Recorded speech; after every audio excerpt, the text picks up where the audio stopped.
Welcome to the Global Businesswomen's Pod, hosted by the Greater Houston Women's Chamber of Commerce. I am Susan Dyson and extremely excited to be your podcast host. In my day job, I am proud to be the CEO, President, and founder of the Chamber. Every Thursday at 6 p.m., we will bring you inspiring stories of women who are leading in the advancement of women and girls. We will take you with us to our premier events. You will meet entrepreneurs, executives, and philanthropists who will empower and inspire you to succeed. So please mark your calendars and join us for the Empowering Global Businesswomen's Pod, Thursday at 6 p.m. Now I am thrilled to introduce Janet Gurwitch. Janet began her remarkable career at Foley's, rising to the position of Senior Vice President of Merchandising. She then moved to Neiman Marcus and served as the Executive Vice President. And so then, after that, she later founded the cosmetics brand, Laura Mercier. I'm sure all of us have used that brand many times, and now uses her entrepreneurial and investment expertise as an operating partner at Advent International, a private equity firm. Janet has served on the boards of Tatchka, Urban Decay, and Dollar Shave Club. And today, she is an investor and a board member of both Drybar and the Olaplex hair brand. I want to hear about that too as well. Janet is the only female investor and board member of our Houston Astros. Go Stros. Please welcome Janet Gurwitch. Thank you, Susan. It's an honor to be here today, to be with the Greater Houston Women's Chamber of Commerce. I've done it a few times, and such a great group, so proud. And today's very special because I get to interview Tiffany Masterson, the founder of Drunken Elephant. Tiffany and I have an unusual thing we share. We both live in Houston. We're proud to live in Houston, and we started cosmetics companies. We are not in the oil business, health, or banking, but we both have enjoyed great careers, and we did it here. So it's my pleasure to interview my friend and colleague, Tiffany Masterson. Hi, Janet. Thank you. So your background before starting Drunken Elephant is pretty interesting to me. A mother of four in your 40s. Why did you think you could start a cosmetics company? Well, first, thank you so much for having me here today, you guys. I'm so excited to be here, especially with you. I don't know why I thought I could start a cosmetic company. I thought that I was going to be a mom and a wife and, I'd be home all the time, and that's kind of what I just thought, and I never thought of myself as a businesswoman. But I think at some point I got bored. I'm a very creative person. I needed an outlet, and I had 4 children who were in school at that point, and so I was finding myself, doing all the daily things that I do, but at the end of the day I was a little bit bored, and I wanted to make some extra money, for my family. And I started doing little things. I think I sold I sold a skincare line for a while that I didn't end up, really believing in. And then I tried to open up a pantry organization company. And so I did little things here and there to try to kind of start. I was sort of starting to feel that entrepreneurial thing. And at some point I started selling a bar cleanser that was imported by my brother-in-law and brother from Malaysia.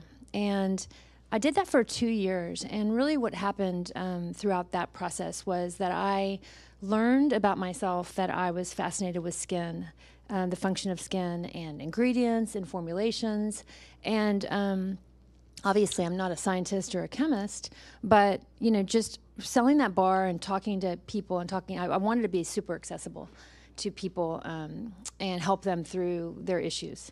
And I'm that person that I love to solve things for my friends, and so they would call me and say, I have this issue, and I would go and research all the ingredients and try to figure out what it was and try to help them. And I did that for 2 years, and I was really studying ingredients and their function in formulations, and just super interested from a consumer's perspective, not trying to, again, be, a chemist, but just really trying to understand why they're there, what they do in a formulation. Should they be there? Does the skin really need them? Does the skin really like them? And it was just a different approach, I think. And I was obviously outside of the industry, so I wasn't, surrounded and looking at other brands or anything like that. Eventually, I went to my investor, who was my brother-in-law, and said, maybe we should do something different. Maybe we should do something here in the States, and maybe we can control, better the ingredients that are in formulations. And frankly, I don't see anything out there that I love on the market that doesn't have these certain ingredients, that I don't want to see in products. I had determined throughout my 2 years of helping people that I believed there were 6 ingredients and formulations that weren't doing our skin any favors. Is that the suspicious 6? That's a suspicious 6. I call it suspicious because it was like a troubleshooter, kind of like when your cable breaks and you have that list of things, you go down the list checking things off. This is my troubleshooting list. Go down, your list of ingredients you're using. If these 6 ingredients are in something, eliminate them and see what your skin does. So I wanted a brand that represented that philosophy, and it didn't exist. And so, that's kind of where I started and got the idea. Maybe we should do our own. And I really felt so convicted by this philosophy that I wasn't scared or nervous to go into an industry that what I now understand, I would maybe be scared to death. But what I didn't know was something that really helped me. So it's interesting to me you did something so serious with really efficacious skincare, but you named it a whimsical drunk elephant. What does that mean? Well, drunk elephant what it means is that when I found the ingredient marula oil, which is a gorgeous oil, and I wanted that to represent my moisturizer in the line, I went home and Googled marula oil, and this video came up. I remember my children were in the room, and elephants and monkeys were, eating the marula fruit off the ground, fermented probably, and getting tipsy and stumbling around. And I'd been struggling with what that name might be to launch a skincare line, and I for sure wasn't going to call it Tiffany Masterson. It's just not in me. I'm a little shy. And I'm not a doctor. I'm not, and every other name was a French name for a skincare line, it seemed like. So it just made sense, when I was like, can I call it Drunk Elephant? And 15 people said no, 15 people said yes. I asked a bunch of people. Some of them were like, really cute name, not for a skincare line. That sounds like a bar or whatever, And the other people said, strangely, it's perfect for you because that's your personality. It seems like you would call it that. It seems like you. Whimsical name, hardworking formulations. And I didn't consider whether or not people would take the formulations seriously. It was what it was. It was just me through and through the brand. I mean, I chose everything and I named everything and I sort of just, so I just made sense. It's me, It worked. Thank you.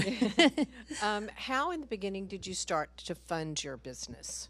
So right off the bat, I went to my brother-in-law, my sister's husband, and which, I'm very fortunate that he, first of all, believed in me, but I think he saw for the 2 years that I was studying and learning and teaching myself, he saw my passion more than anything, and he saw that I just really believed in this whole philosophy and that I was going to make it happen. I was determined. I had a plan laid out for him, and I told him exactly what was going to happen, and of course he took a risk, and of course, because he's my brother-in-law, I had probably my sister in the background nudging him, saying, you better or else, kind of thing. But it worked out, 2 years in, I think it was 2 years in that I got into Sephora. And so those 2 years were kind of hard because he was nervous, of course. Naturally, he was nervous. And I was just saying, no, we're gonna do this right. We're gonna really spend the money that it takes. Don't be nervous, but we got to go in there and act like a big brand. If we're going to be next to certain brands on shelves in a place like Sephora, we need to look and act like that. And so it was a little bit there were some nervous times in there. Of course, I'm sure anybody who starts a brand has that. Totally. And I told you when I started Laura Mercier, I got a call from the Small Business Administration of Houston, and they asked me if I wanted to join. And I thought about it, and I said, no, I'm not small, I'm young. And I just think it's so important, like you have to think big if you're going to get big. Exactly. That's exactly what I was thinking too. Well, you did get big. So then you need real money. And how did you get that money? Where was your next source? So after we got into Sephora, we brought in a few other small partners, sort of to bring in people who could start doing things in the company. My brother-in-law didn't do anything in the company. It was sort of all me, and I know which hats I can wear and which hats I can't. So we started bringing in people like We brought in an attorney. We brought in a guy in Dallas that was a small investor who who really could help. He just helped guide me a little bit. And then we brought in my brother in Austin at some point because he was, he's very, he keeps books and he's very organized that way, and I'm not. And so that was the next step, and that was not a huge investment, but it was a little bit more money to just get people in there to start running the show. And then after that is when we started getting approached by, we didn't really know the right timing, but we started getting approached by strategics and by private equity, so investors. So, that's how that happened. And we started interviewing people and meeting with people and eventually found somebody, VMG, who we thought fit with, VMG, our brand. A private equity group out of California. That's right, out of San Francisco. And they had never done anything in beauty before. They did plenty in health and wellness space. But that was perfect for us because I really viewed Drunk Elephant as a lifestyle sort of health and wellness brand. So it was a great fit. And yeah, they helped us build our infrastructure and bring in executives and people who had been there, done that kind of thing. Up until that date, I'd only been working with people who were outside of the industry, just trying to build the business. But at that point, we started really getting into hiring people who had been in the industry for years and who knew what the next steps would look like. Which was great. Tell me about social media. One of the major differences between when I built Laura Mercier and when you built Drunk Elephant is the importance of social. Yeah. Tell me, where did you start? How did you do it? And was Instagram the key? It was the key, I think. We don't advertise. Drunk Elephant never did advertise. I always was a really big believer in word of mouth. If you deliver a good product, the person who likes it, uses it, likes it, gets results. You can't shut them up. They talk to their girlfriends. That's the best way to spread the word. But as far as social media, it was just incredible for us. And I didn't think it through with the packaging. It just worked out really well that the packaging was, Instagrammable. That word didn't exist at the time. Because you have color. We have color. And so it was just it was a way for us to get out there and tell our story, educate on the philosophy, which was super important. We made the page really fun. We told jokes, we had animation. We did it differently, for sure. We sent the product out to influencers all over, and they would post it, and you get followers, and it's very fun and exciting. But Instagram was my way of going online and talking straight to the consumer, like I had already done those years I was selling that bar.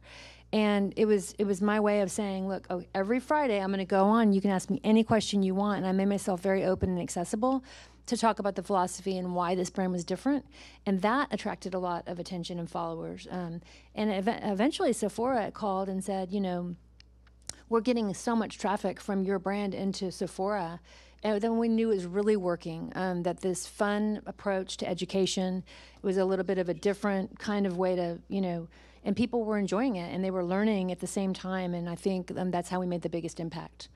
Terrific. We obviously know you did a lot of things right because Tiffany sold her brand to Shiseido in November of 2019. Yes, which was almost such a year good ago. Day to do that. Yeah. So congratulations. Thank and you. Oddly enough, they own Laura Mercier, two Houston. We ended up in the same place. So funny.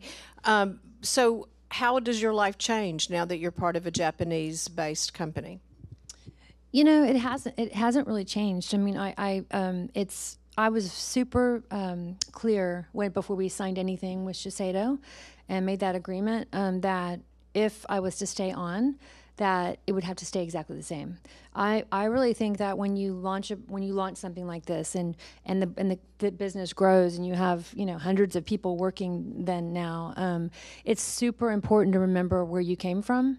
What I mean by that is what you were doing when you started. And I tell people that all the time. What I was doing when I started needs to be what I always do. That keeps me interested. I get up every day. I'm excited to do the same stuff. And that's creating product. That's creating product. That's creating I help with the copy. I come up with the holiday kits. Those things that kind of give the brand its vibe is what I need to be involved with and stay involved with.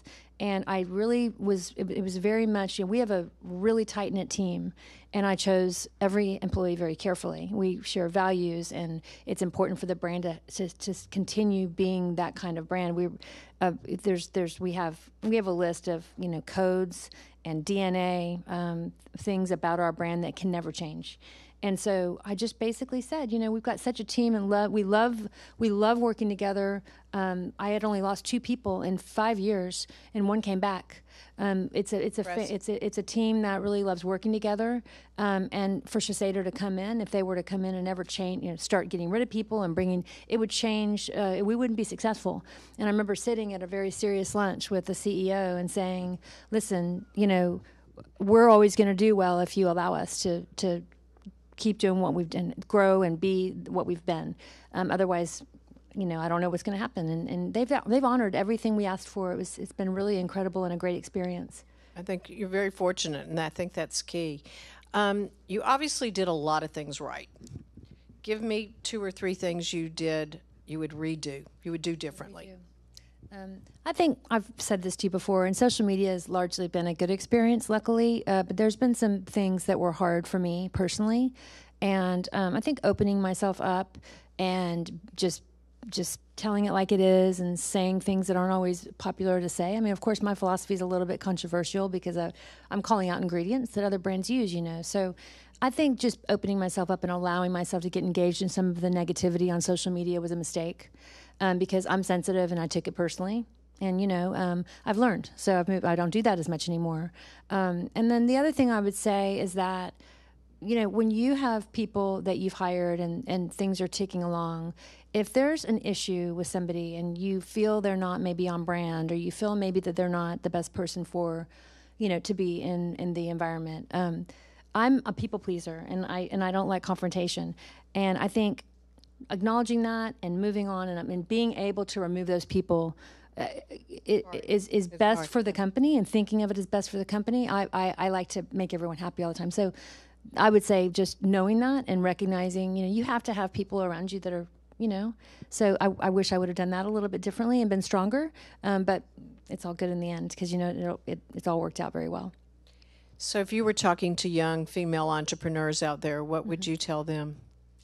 I would say, and I do that often. I love doing it. I get approached a lot to do with high school and college-aged people.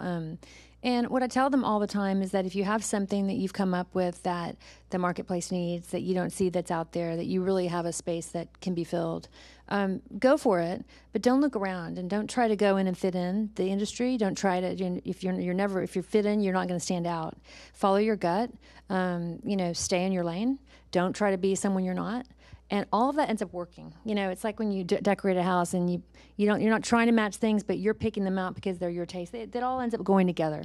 And it's the same with anything. Following my gut on every single, thing that we decided to do worked out really well, and the brand stays cohesive. And you do. It's how you stay unique. And so many people try to talk you out of things. Don't listen. Take advice, but don't change who you are.